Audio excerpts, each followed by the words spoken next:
One of the tensest moments in the entire Torah this week. Joseph. Yeah, we all know Joseph. We all know the story. But there's a moment when Joseph is being tempted to make a choice. And at this moment, if he makes the right choice, he is going to project the Jewish people forward into the next generation. He's going to go down as one of the great leaders and giants of Jewish history. And if he makes the wrong choice, he's going to fade away, like so many others, into oblivion. It's that moment when the wife of Potiphar, his boss's wife, is tempting him over and over again, trying to attract him, trying to entice him into an act of immorality. And Yosef finds the strength. He finds the moral clarity to make the right choice. And when he does, he becomes Yosef HaTzadik, Yosef the righteous one, who would forever and ever become one of the great giants in our history. How did he survive that moment? It was relentless. She kept coming after him, enticing him with every possible trick in the book. How did he resist that temptation? So the Talmud tells us he had a trick.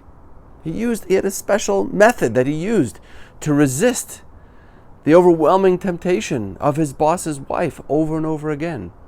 What was that? What was that trick that he used?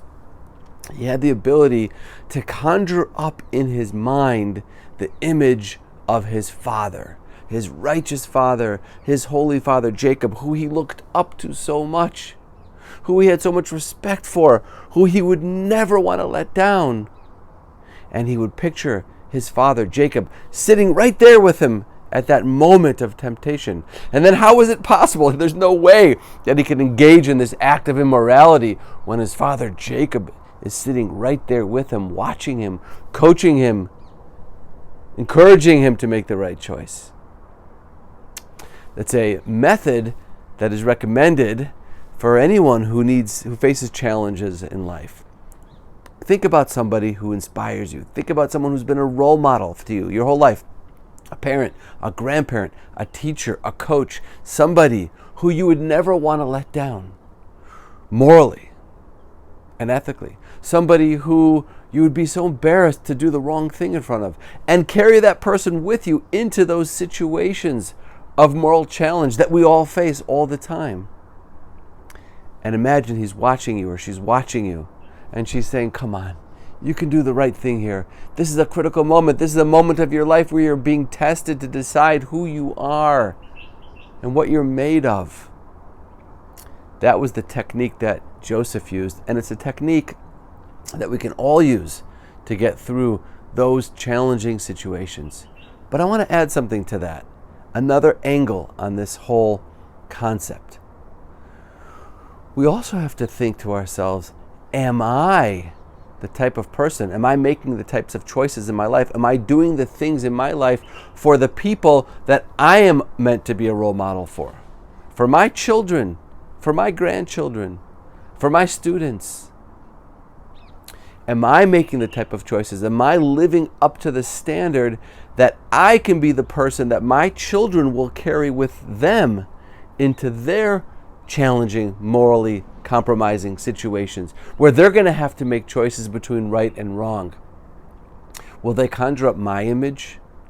Will they think about me as their teacher, as their role model, as someone who's inspiring to them? And however you answer that question is up to you.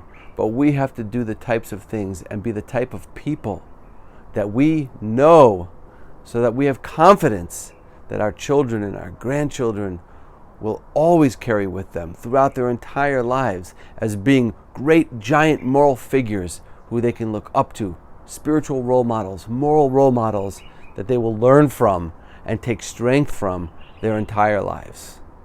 Something to think about from this week's Torah portion. Wishing everyone a wonderful Shabbos. Shabbat Shalom from Yerushalayim.